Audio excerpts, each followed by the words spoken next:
Hello guys, welcome to relate chemistry. I hope all of you are doing well.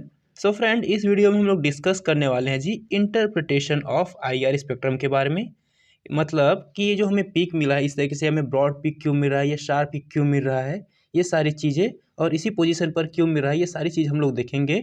और लेकिन इससे पहले हम लोग समझ लेते हैं कि आईआर स्पेक्ट्रम हमें मिलता कैसे है। तो जैसे कि हम लोगों ने प्रीवियस वीडियो में डिस्कस किया फ्रेंड, कि जो आईआर सोर्स होता है, जब हमारे सैंपल में हम लोग फॉल कराते हैं तो ये जो सैंपल है इस रेडिएशन को एब्जॉर्ब, एमिट, रिफ्लेक्ट या फिर ट्रांसमिट कर सकता है। उसके बाद ही हमारा डिटेक्टर डिटेक्ट कर लेता है कि जो हमारे सैंपल है उन्होंने कितने लाइट को एब्जॉर्ब, एमिट, रिफ्लेक्ट या फिर ट्रांसमिट किया है। उसके बेस में हम लोगों को इस तरीके से आईआर स्पेक्ट्रा देखने को मिलता है। लेकिन आप लोग देख पा रहे होंगे यहाँ पर हम लोगों ने ट्रांसमिटेंस और वेव नंबर के बीच में हम लोगों ने यहाँ पर ग्राफ खींचा है, या इस तरीके से हम लोग वो मिलता है ट्रांसमिटेंस एंड वेव नंबर के बीच में हम लोगों को ये जो आईआर स्पेक्ट्रम है वो देखने को मिलता है जी। तो ऐसा क्यों है? तो ये जो हमारा स्पेक्ट्रोस्कोपिक टेक्निक है दोस्तों, ये लाइट को मेनली ये एब्जॉर्ब ही करता है ना। लेकिन ऐसा भी नहीं है कि ये जो भी सैंपल है वो 100% लाइट को एब्जॉर्ब कर ले, है ना, क्योंकि हर सैंपल को एक अलग फ्रिक्वेंसी चाहिए रहता है वाइब्रेशन के लिए, तभी ये इसके वाइब्रेशन लेवल में ट्रांजिशन होता है जी, है ना। तभी तो इस आईआर स्पेक्ट्रोस्कोपी को वाइब्रेशन स्पेक्ट्रोस्कोपी कहते हैं जी, है ना। तो जब इसमें हम लोग सैंपल में आईआर रेडिएशन फॉल कराते हैं तो जितना इसको चाहिए रहता है रेडिएशन वाइब्रेशन के लिए वो एब्जॉर्ब कर लेता है। तो लेकिन 100% को नहीं करता है ना, तो कुछ लाइट यहाँ से ट्रांसमिट हो जाता है। तो ये जो ट्रांसमिटेंस है, ये इसी ट्रांसमिटेंस लाइट को यहाँ पर ये शो करता है। और इसे हम लोग कैसे देखते हैं कि कितना एब्जॉर्प्शन हुआ, हमारे सैंपल ने कितना एब्जॉर्ब किया लाइट को, कितना ट्रांसमिट किया। तो देखिए यहाँ पर हम लोगों ने ट्रांसमिटेंस को परसेंटेज में लिया है जी, है ना। तो यहाँ पर देखिए ये तकरीबन इसको हम लोग ट्रांसमिटेंस कैसे, ये यहाँ से यहाँ तक कि इसने लाइट को एब्जॉर्ब किया है ना, और तकरीबन यहाँ तक कम से कम ये 15% यहाँ तक ये लाइट को ट्रांसमिट करता है जी, राइट। 15% लाइट को ट्रांसमिट करता है, और इतने वेव नंबर या वेव लेंथ के लाइट को यहाँ पर इन्होंने ये एब्जॉर्ब किया है ना। ये तकरीबन ये 3391 सेंटीमीटर इनवर्स वाले वेव लेंथ वाले वेव नंबर वाले लाइट को इसने एब्जॉर्ब किया, और कितना ट्रांसमिट किया, तकरीबन ये 15%, है ना। तो इस तरीके से हम लोग एब्जॉर्प्शन कितना हुआ, ट्रांसमिटेंस इसमें कितना हुआ, और कितना रेंज का ये लाइट को ये एब्जॉर्ब किया, इसको हम लोग इस तरीके से देख सकते हैं जी, राइट। अब मैंने जैसे कि कहा कि हर कोई एलिमेंट जो होता है या मैटर जो होता है वो एक स्पेसिफिक लाइट को ही एब्जॉर्ब करता है ना। इसलिए हम लोगों को ये डिफरेंट पीक देखने को मिलता है। जैसे कि यहाँ पर ये अल्कोहल का एग्जांपल है, एथेनॉल का, तो यहाँ पर इसमें है OH फंक्शनल ग्रुप भी है। अच्छा, और एक चीज़ और, इस आईआर स्पेक्ट्रोस्कोपी को हम लोग दो रीजन में डिवाइड करते हैं जी, है ना। 4000 to 1500 सेंटीमीटर इनवर्स वाले रीजन को हम लोग कहते हैं फंक्शनल ग्रुप रीजन, है ना। तो इसमें हमारे मैटर में कौन सा फंक्शनल ग्रुप प्रेजेंट है, ये चीज़ हमें यहीं देखने को मिलता है फंक्शनल ग्रुप रीजन में। और कौन सा, है ना, कौन सा चीज़ है, कौन सा एलिमेंट है, ये चीज़ हम लोग को इसकी फिंगरप्रिंट रीजन को पढ़ने के बाद या रीड करने के बाद पता चलता है जी, राइट। और एक चीज़ और बता दूं कि जैसे कि ह्यूमन जो फिंगरप्रिंट होता है उस वो भी एक स्पेसिफिक होता है, हर जो ह्यूमन होता है उसका अलग अलग होता है। वैसे ही केमिकल कंपाउंड का भी होता है कि हर केमिकल कंपाउंड का जो फिंगरप्रिंट रीजन है वो स्पेसिफिक होता है ना, अलग अलग होता है, एक दूसरे से मैच नहीं होता, राइट। तो ये होता है हमारा फिंगरप्रिंट रीजन। तो जैसे कि अभी हम लोग डिस्कस कर रहे थे दोस्तों कि इसमें OH ग्रुप या फिर हाइड्रोक्सिल ग्रुप प्रेजेंट होता है एथेनॉल में। तो ये OH ग्रुप यहाँ पर ही सिग्नल क्यों देता है, ये हमें कैसे पता चलता है? तो जब हम लोग किसी भी एलिमेंट या सैंपल को हम लोग को आईआर स्पेक्ट्रोस्कोपी में रन कराना होता है, उसका एनालिसिस करना होता है, तो हमें एक डाटा बुकलेट या फिर रेफरेंस लिस्ट इस तरीके से मिलता है, जैसे कि आपकी स्क्रीन पर आ रहा होगा। तो इसके बेस में हम लोग पता लगा सकते हैं, क्योंकि हर एक फंक्शनल ग्रुप का जो पीक होता है वो हमें डिफरेंट डिफरेंट देखने को मिलता है, और डिफरेंट डिफरेंट पोजीशन पे देखने को मिलता है। जैसे कि यहाँ पर देखिए OH या हाइड्रोक्सिल फंक्शनल ग्रुप का ये सिग्नल हमें मिला कि हाइड्रोक्सिल ग्रुप ने जब हम लोग इसमें आईआर रेडिएशन फॉल कराया तो स्पेशली ये OH फंक्शनल ग्रुप ने इस लाइट को कितने एब्जॉर्ब किया, 3391 एब्जॉर्ब किया इस पोजीशन पर, और तकरीबन ये 85% आईआर रेडिएशन को एब्जॉर्ब किया, और 15% को ये ट्रांसमिट कर दिया जी। इसलिए इसका पीक जो है यहाँ पर मिला। अब यहाँ पर देखिए, यहाँ पर हमारा है CH स्ट्रेचिंग, यानी कि इस कार्बन एंड हाइड्रोजन के बीच में जो बॉन्ड है ये कितने लाइट को एमिट या फिर ट्रांसमिट किया, इसके बेस पर इसका जो पोजीशन है या फिर जो पीक का शेप है वो डिसाइड होता है। तो इसने तकरीबन ये 18% लाइट को यहाँ पर ट्रांसमिट कर दिया, और बाकी की लाइट को इसने एब्जॉर्ब कर लिया, इसलिए एक स्पेसिफिक पोजीशन पर इसका जो पीक है और शार्प पीक है वो देखने को मिलता है। और फिंगरप्रिंट रीजन की मदद से हम लोग कि ये एल्कोहल है ये हम लोग पता लगा सकते हैं। तो इस तरीके से हम लोग इंटरसिपेट करते हैं जी, है ना। अब मान लीजिए आपको कोई अननोन सैंपल दिया है, तो इसके बेस में आप लोग पता लगा सकते हैं अगर उसमें कोई इस तरीके से ब्रॉड पीक देखने को मिला। और एक चीज़ और बता दूं, सबसे ज़्यादा ब्रॉड पीक ना जो OH जो फंक्शनल ग्रुप रहता है उसका मिलता है, और स्पेशली एसिड के केस में देखने को मिलता है ना। तो इस तरीके से हम लोग पता लगा सकते हैं, जैसे कि कोई अननोन सैंपल है और उसमें इस तरीके से पीक हमें देखने को मिल रहा है, तो हम लोग पता लगा सकते हैं कि इसमें OH फंक्शनल ग्रुप है ना। OH फंक्शनल ग्रुप है, लेकिन और ज़्यादा ब्रॉड देखने को मिला तो इसमें हम लोग पता लगा सकते हैं कि कुछ ना कुछ ये एसिड है। और धीरे धीरे इस तरीके से उसका जो इंटरसिपेशन करते करते हम लोग पता लगा सकते हैं कि कौन सा उसमें जो एसिड है वो प्रेजेंट है जी, है ना। और अब फिंगरप्रिंट रीजन का बात कर रहा था मैं कि हर एक फिंगरप्रिंट रीजन हर एक मॉलिक्यूल का फिंगरप्रिंट रीजन डिफरेंट डिफरेंट होता है। तो जैसे कि देखिए यहाँ पर, जैसे कि यहाँ पर मैं मेथिल एल्कोहल ले लूँ और एथिल एल्कोहल ले लूँ, है ना। यहाँ पर है इस तरीके से C2H5OH, है ना। तो इसमें OH फंक्शनल ग्रुप है। तो हाँ, ये जो पीक है, इसका जो पीक है वो इसी रेंज के आसपास देखने को मिलेगा, 3391 के आसपास, और ब्रॉड पीक देखने को मिलेगा। लेकिन इसका जो फिंगरप्रिंट है वो डिफरेंट देखने को मिलेगा, है ना, क्योंकि हर एक कंपाउंड का जो फिंगरप्रिंट रीजन है वो डिफरेंट होता है जी, राइट।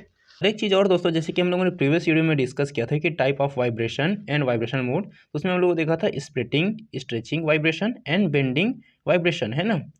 और इसके भी सब टाइप होते हैं। तो ये जो स्पेशली ये बेंडिंग जो वाइब्रेशन है वो हमें फिंगरप्रिंट रीजन की तरफ ही देखने को मिलता है ना। ये चीज़ मैंने आप लोगों को ऑलरेडी क्लियर करा दिया है वह type of vibration and vibration mode में। तो एक चीज़ और याद रखेगा कि बेंडिंग जो वाइब्रेशन है वो हमें फिंगरप्रिंट रीजन की तरफ ही ज़्यादा देखने को मिलता है जी। इसके बाद देखिए, अगर इंटरप्रिटेशन ऑफ IR स्पेक्ट्रम को अगर थ्योरी एग्जाम में अगर आ जाए तो इसे किस तरीके से लिख सकते हैं। और इसमें हम लोग और जानेंगे कि ये जो फंक्शनल ग्रुप है, जो डिफरेंट डिफरेंट कंपाउंड है और उसके जो फंक्शनल ग्रुप है, तो ये किस किस पोजीशन पे हमें IR स्पेक्ट्रम देंगे जी, है ना। और ब्रॉड देंगे कि शार्प देंगे, ये सारी चीज़ें हम लोग देखने वाले हैं। तो यहाँ पर देखिए दी फंक्शनल ग्रुप रीजन, है ना, दी फंक्शनल ग्रुप रीजन, इसका जो रेंज होता है जैसे कि हम लोगों ने डिस्कस किया कि 4000 to 1500 सेंटीमीटर इनवर्स तक होता है। तो देखिए इट में B examine in the following portion, है ना।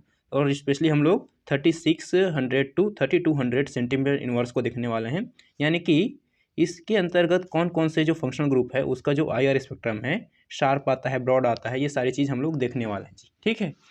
उसके बाद यहाँ पर ध्यान दीजिए, the appearance of the bands, the appearance of the bands in this region show the presence of hydroxyl group and primary and secondary amino groups in the compound। उसके बाद यहाँ पर ये इंपॉर्टेंट ये स्टेटमेंट है, यहाँ पर ध्यान दीजिए, the position, intensity and the breadth of the band indicate whether the group is free, exhibit intermolecular hydrogen bonding और इज इंटरमोलिकुलरली बॉन्डेड, है ना। कहने का मतलब ये है कि ये जो फंक्शनल ग्रुप है ये हमें इस रीजन पे ये बैंड प्रोवाइड करता है, लेकिन इसका जो बैंड है या सिग्नल है, इसका जो पोजीशन है या इंटेंसिटी या फिर विड्थ है, ये किस पर डिपेंड करता है कि वो फंक्शनल ग्रुप फ्री है या फिर वो हाइड्रोजन के साथ वो हाइड्रोजन बॉन्ड में हाइड्रोजन बॉन्डिंग किए हुए वो जो फंक्शनल ग्रुप है वो, या फिर वो इंटरमोलिकुलरली वो बॉन्डेड है। इस चीज़ पर ये डिपेंड करता है जी, इसका जो position, intensity at the width मतलब चौड़ाई, इस तरीके से शार्प मिलेगा या फिर इस तरीके से ब्रॉड मिलेगा, ये सारी चीज़ इन पर ये डिपेंड करता है। इसके बाद आगे देखिए, जो कार्बन एंड हाइड्रोजन स्ट्रेचिंग है ये हमें मीडियम बैंड देता है इस रीजन में, और 33 सेंटीमीटर इनवर्स के आसपास ये हमें सिग्नल प्रोवाइड करता है, जो कार्बन एंड हाइड्रोजन के बीच में जो स्ट्रेचिंग होता है ना जी, वो, है ना। इसके बाद आगे देखिए,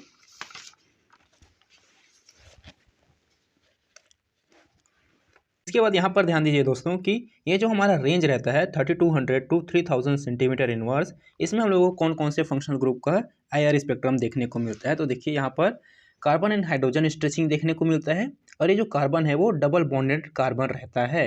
और इससे पहले हम लोगों ने देखा था कार्बन एंड हाइड्रोजन स्ट्रेचिंग, उसमें जो कार्बन है वो ट्रिपल बॉन्ड के साथ इस तरीके से ये दूसरे एटम के साथ वो अटैच रहता है, तो इसलिए वो अलग अलग रीजन में हमें सिग्नल प्रोवाइड करते हैं जी। दोनों ही कार्बन एंड हाइड्रोजन स्ट्रेचिंग है, लेकिन ये बॉन्ड के कारण ये डिफरेंट डिफरेंट पोजीशन पर ये सिग्नल देते हैं। इसके बाद जो एरोमेटिक कंपाउंड के साथ जो हाइड्रोजन का स्ट्रेचिंग रहता है वो भी हमें इस रीजन पे हमें सिग्नल प्रोवाइड करता है, और sharp weak to medium intensity का हमें पीक देखने को मिलता है जी इस केस में। इसके बाद देखिए 3000 to 2500 सेंटीमीटर इनवर्स का जो रेंज रहता है उसमें हम लोगों को कौन कौन से IR स्पेक्ट्रम देखने को मिलता है। तो देखिए the absorption due to C H stretching, है ना, इसमें हम लोगों को simply C H stretching normal इस तरीके देखने को मिलता है। फ्रॉम मेथाइल और methylene group occur in this region the asymmetric C H stretching occur at higher wave number than symmetric C H stretch, है ना। तो इस रीजन में हम लोगों को carbon and hydrogen stretching simple सा इस तरीके से देखने को मिलता है। यहाँ पर सिंगल बॉन्ड इस तरीके से अटैच रहता है हमारा जो कार्बन है वो। और इसके एग्जाम्पल देखिए तो इसमें हम लोगों को कार्बोक्सिलिक एसिड डाइमर का यहाँ पर जो सिग्नल है वो हमें इस रीजन में देखने को मिलता है। उसके बाद जो एल्डिहाइड का सिग्नल है वो भी हमें specially carbon and hydrogen stretching वाले केस में, तो इस रीजन में हम लोगों को एल्डिहाइड का भी सिग्नल देखने को मिलता है, कार्बन एंड हाइड्रोजन स्ट्रेचिंग। ठीक, उसके बाद देखिए 2300 टू 2100 सेंटीमीटर इनवर्स के रेंज में हम लोगों को in this region alkynes, cyanides, cyanates, isocyanates, ये सारी चीज़ें हम लोगों को देखने को मिलता है। यानी कि इस तरीके से, है ना, एल्किन में कितने बॉन्ड होते हैं, इस तरीके से एल्काइंस में ट्रिपल बॉन्ड हो रहे होते हैं, साइनाइड में भी किस तरीके से ट्रिपल बॉन्ड होते हैं, इस तरीके से। तो ये जो ट्रिपल बॉन्डेड जो इस तरीके से एटम होते हैं उनका जो सिग्नल है वो हमें इस रीजन में मिलता है जी। एल्काइंस, साइनाइड्स एंड साइनेट और आइसोसाइनेट का जो सिग्नल है वो हमें इस रीजन में देखने को मिलता है जी। राइट, अब यहाँ पर ध्यान दीजिए, ये जो रेंज है दोस्तों, ये 90 टू 750 सेंटीमीटर इनवर्स तक का ये जो रेंज है ये बहुत इंपॉर्टेंट है। इसमें हम लोगों को कार्बोनिल ग्रुप का जो सिग्नल है वो देखने को मिलता है ना। इसमें मेन जो ग्रुप होता है वो कार्बोनिल ग्रुप होता है। जैसे कि ये हमारा है कार्बोनिल ग्रुप है, इसमें हम लोगों ने यहाँ पर सिंपली यहाँ पर H ऐड कर दिया तो ये क्या बन जाएगा हमारा एल्डिहाइड। इसी की जगह हम लोग यहाँ पर OR इस तरीके से ऐड कर दिए तो ये हमारा क्या बन जाएगा एस्टर। इसी तरीके से OH ऐड कर देने पर ये क्या बन जाएगा हमारा एसिड। तो इस तरीके से ये जो कार्बोनिल फंक्शनल ग्रुप है इसका जो सिग्नल है वो हमें इस रेंज में देखने को मिलता है। जैसे कि यहाँ पर देखिए, तो ये जो हमारा एनहाइड्राइड है दोस्तों, ये हमें इसमें क्योंकि कार्बोनिल फंक्शनल ग्रुप प्रेजेंट रहता है तो इसलिए ये एनहाइड्राइड जो है वो 1820 और 70-60 सेंटीमीटर इनवर्स में हमें सिग्नल प्रोवाइड करता है। एसिड हैलाइड जो है वो हमारा 1810 सेंटीमीटर इनवर्स में सिग्नल प्रोवाइड करता है। एस्टर जो है वो 1735, एसिड जो है वो 1730, एल्डिहाइड जो है वो 1720, कीटोन जो है वो 1710 और एमाइड जो है वो सबसे कम 60-50 सेंटीमीटर इनवर्स में हमें सिग्नल प्रोवाइड करता है। अब ऐसा क्यों है, तो यहाँ पर देखिए एमाइड ग्रुप में ये लोन पेयर प्रेजेंट रहता है और इस लोन पेयर को हमारा ऑक्सीजन इस तरीके से खींचता है तो ये इस तरीके से यहाँ से चला जाता है। मतलब यहाँ पर जो हमारा डबल बॉन्ड कैरेक्टर है वो कम हो रहा है ना, क्योंकि कार्बन एंड ऑक्सीजन के बीच जो डबल बॉन्ड है उस पर यहाँ पर सीधा इफेक्ट देखने को मिल रहा है, क्योंकि यहाँ पर डबल बॉन्ड कैरेक्टर ये कम हो रहा है या वीक हो रहा है ना। अब अपोजिट, इसके अपोजिट हम लोग देखें एसिड हैलाइड के केस में, तो एसिड हैलाइड जो है वो है ना इलेक्ट्रोनेगेटिविटी से ज़्यादा होता है ना, क्योंकि हेलोजन ग्रुप यहाँ पर प्रेजेंट है। तो यहाँ से ये इलेक्ट्रॉन को इस तरीके से ये खींचेगा तो यहाँ पर डबल बॉन्ड कैरेक्टर बढ़ेगा, मीन्स ये वो जो स्ट्रेंथ है इस बॉन्ड का वो बढ़ जाएगा, है ना। तो इसको ब्रेक करने के लिए, इसको वाइब्रेशन में लाने के लिए हमें ज़्यादा IR स्पेक्ट्रम इसमें ज़्यादा फॉल कराना पड़ेगा, इसलिए इसका रेंज जो होता है वो ज़्यादा होता है और एमाइड ग्रुप का कम होता है जी, है ना। तो ये चीज़ था, इंपॉर्टेंट है ना। यानी कि हमारे जो IR स्पेक्ट्रम है उस पर सीधा असर किसका पड़ रहा है, बैंड स्ट्रेंथ का पड़ रहा है जी, है ना। अगर बैंड स्ट्रेंथ ज़्यादा तो फिर फ्रिक्वेंसी ज़्यादा, है ना जी। बैंड स्ट्रेंथ ज़्यादा तो हमारा जो फ्रिक्वेंसी न्यू है वो ज़्यादा होगा जी। राइट, उसके साथ साथ हमारा जो फोर्स कांस्टेंट है वो भी इंक्रीज होगा जी, है ना। इसके केस में फोर्स कांस्टेंट ज़्यादा होगा और इसके केस में फोर्स कांस्टेंट कम होगा, इसलिए फ्रिक्वेंसी कम होगा। राइट, इतने चीज़ आप लोग याद रखेंगे। उसके बाद आके देखिए, तो यहाँ पर ध्यान दीजिए, ये जो हमारा रेंज है 750 टू 1600 सेंटीमीटर इनवर्स, इसमें हम लोगों को कौन कौन सा फंक्शनल ग्रुप देखने को मिलेगा। तो देखिए, दी carbon double bond carbon stretching mode of unconjugated olefin, है ना। और कंजुगेटेड क्या होता है, इस तरीके से अल्टरनेट में अगर डबल बॉन्ड प्रेजेंट है, इस तरीके से अल्टरनेट में अगर डबल बॉन्ड प्रेजेंट है तो ये होता है जी कंजुगेटेड सिस्टम, है ना। और अनकंजुगेटेड है मतलब इसमें अल्टरनेट में डबल बॉन्ड प्रेजेंट नहीं है ना। कार्बन और कार्बन के बीच में तो डबल बॉन्ड है लेकिन अल्टरनेट में नहीं है, तो ये कहलाता है हमारा अनकंजुगेटेड ओलेफिन, है ना।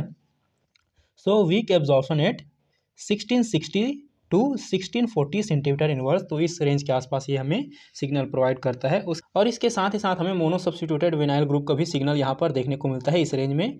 और उसके साथ ही साथ di substituted trans olefin, tri and tetra alkyl substituted olefin का भी सिग्नल यहाँ पर देखने को मिलता है इस रेंज के आसपास। उसके बाद डाई सब्स्टिट्यूटेड सिस ओलेफिन, है ना, सिस ओलेफिन एंड वेनाइलिडिन ओलेफिन का भी सिग्नल यहाँ पर इस रेंज के आसपास हमें देखने को मिलता है जी।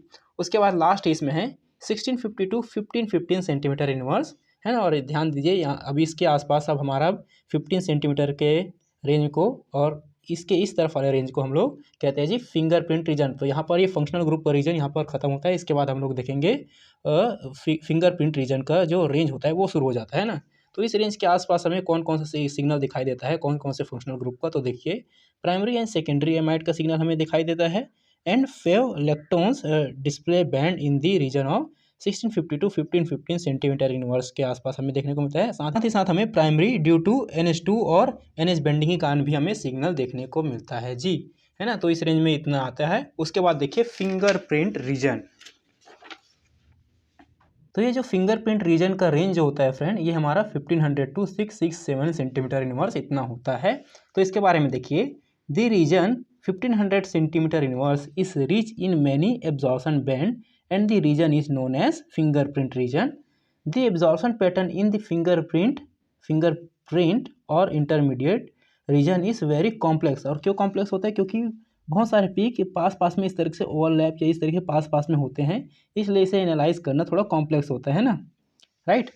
With stretching and bending band originating by interacting vibration mode of carbon carbon stretching, carbon oxygen stretching and carbon nitrogen group. इस तरीके से इनमें जो स्ट्रेचिंग होता है उनका जो पीक है हमें फिंगरप्रिंट रीजन में देखने को मिलता है। Here the number of bending vibration are more than stretching vibration, है ना। और बेंडिंग जो वाइब्रेशन है ना, बेंडिंग जो वाइब्रेशन जो होता है मॉलिक्यूल में वो हमें फिंगरप्रिंट रीजन की तरफ ही ज़्यादा देखने को मिलता है, राइट। ये चीज़ हम लोगों ने ऑलरेडी पहले भी डिस्कस किया था। उसके बाद देखिए the pattern of the spectra in fingerprint region are extremely sensitive, है ना। बहुत सेंसिटिव होता है क्योंकि पास पास में बहुत सारे पिक्स देखने को मिलता है and change even with minor, है ना। माइनर चेंज अगर वो मॉलिक्यूल में हो गया भैया, अगर हम लोग चेंज कर रहे हैं तो पूरा मतलब फिंगरप्रिंट रीजन ही चेंज हो जाएगा, है ना। अगर मॉलिक्यूल में थोड़ा सा भी कुछ इम्प्योरिटी या कुछ उसमें चेंज कर रहे हैं तो उसका फिंगरप्रिंट रीजन ही पूरा चेंज हो जाएगा, है ना।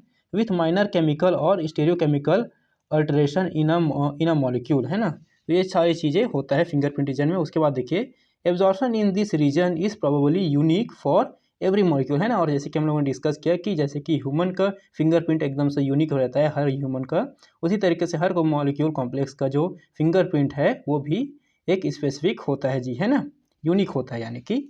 उसके बाद देखिए फिंगरप्रिंट रीजन इज सब डिवाइडेड इंटू फॉलोइंग रीजन, है ना। तो हम लोग इस तरीके से सब डिवाइड कर सकते हैं इस रीजन को। तो पहला रेंज देखते हैं 1500 to 3050 सेंटीमीटर इनवर्स। तो इसमें हम लोगों को कौन कौन सा सिग्नल देखने को मिलता है? तो देखिए tertiary butyl group in a compound, ये सारी चीज़ें, ये कंपाउंड हमें इस रेंज के आसपास सिग्नल हमें प्रोवाइड करता है। डबलेट बैंड हमें प्रोवाइड करता है ना। एक हमें मीडियम बैंड हमें 1318 सेंटीमीटर इनवर्स के आसपास दिखाई देता है, इसका जो टर्सरी ब्यूटाइल ग्रुप का है। और एक जो सिग्नल है वो हमें 1365 स्मॉल, है ना, स्मॉल हमें सिग्नल या IR स्पेक्ट्रम इस तरीके से दिखाई देता है जी, इतने रेंज में 1365 सेंटीमीटर इनवर्स में, है ना। तो इस तरीके से ये डबलेट सिग्नल ये प्रोवाइड करता है, टर्सरी ब्यूटाइल ग्रुप है जो है वो। उसके बाद देखिए यहाँ पर देखिए ये जो हमारा रेंज है 1300 to 1000 सेंटीमीटर इनवर्स, तो इनमें हमें किन किन चीज़ों का पीक देखने को मिलेगा? तो देखिए alcohol, ester, lactones, acid anhydride shown strong band in this region due to carbon oxygen stretching, है ना। तो अभी हम लोगों ने देखा कि इसमें हम लोगों को इस रेंज के आसपास सिग्नल मिलता है, और अभी हम लोग देख रहे हैं फिंगरप्रिंट रीजन में यहाँ इस रेंज में हम लोगों को सिग्नल देखने को मिलेगा। तो ये हमारा कार्बोनिल ग्रुप का ये जो सिग्नल है वो इस रेंज में मिलेगा, है ना। कितना में? 1820 टू 650 सेंटीमीटर इनवर्स में, है ना। लेकिन हम लोग स्पेशली बात करें कार्बन एंड ऑक्सीजन के बीच में स्ट्रेचिंग जो हो रहा है ना। तो जैसे यहाँ पर देखिए, यहाँ पर देखिए इसका जो रेंज है ना, इसका जो रेंज है वो 3391 सेंटीमीटर इनवर्स में हम लोग को यहाँ पर देखने को मिलेगा। लेकिन ये कार्बन एंड ऑक्सीजन के बीच में भी तो स्ट्रेचिंग हो रहा है जी, है ना। तो इसका सिग्नल हमें कहाँ देखने को मिलेगा? इस रेंज में देखने को मिलेगा जी, 1300 to 1000 सेंटीमीटर इनवर्स में हमें देखने को मिलेगा, राइट। उसके बाद देखिए तो इसमें जो है एस्टर होता है जी, ये हमें दो जगह स्ट्रॉन्ग बैंड प्रोवाइड करता है। एक जगह होता है हमारा 1380 और सेकेंड जो होता है वो 1050 सेंटीमीटर इनवर्स। इस रेंज में हमें स्ट्रॉन्ग बैंड देखने को मिलता है एस्टर के केस में। उसके बाद लास्ट इसमें है बिलो 100 सेंटीमीटर इनवर्स। तो ये जो रीजन रहता है ये बहुत इंपॉर्टेंट है। क्यों इंपॉर्टेंट रहता है? क्यों इसमें हम लोग देखिए क्यों इंपॉर्टेंट रहता है। This region is very useful in identify identifying the type of substitution on the aromatic ring. इसलिए ये जो रीजन रहता है या रेंज रहता है ये इंपॉर्टेंट रहता है। और इसमें हम लोगों को कौन कौन से चीज़ों का पिक देखने को मिलता है, तो देखिए इसमें हम लोगों को देखने को मिलता है मोनो सब्सटीट्यूटेड जो कंपाउंड रहता है उनका हम लोगों को पीक देखने को मिलता है और स्ट्रॉन्ग बैंड देखने को मिलता है इस रेंज में। उसके बाद देखिए ortho and para di substituted compound का भी यहाँ पर हम लोगों को बैंड देखने को मिलता है। और इसके साथ ही साथ हमें मेटा सब्स्टिट्यूटेड कंपाउंड का भी सिग्नल देखने को मिलता है। यहाँ पर 2 मीडियम बैंड देखने को मिलता है जब मेटा सब्स्टिट्यूटेड कंपाउंड होता है 1850 एंड 7010 रेंज के आसपास। तो ये हो गया फ्रेंड हमारा फिंगरप्रिंट रीजन और ये था हमारा interpretation of IR spectrum. So I hope ये वीडियो आप लोगों को पसंद आया होगा और इन्फॉर्मेटिव लगा होगा। So don't forget like share and subscribe friend and अपने फ्रेंड्स सर्कल में वीडियो को जरूर शेयर कीजिएगा friends. Thank you for watching.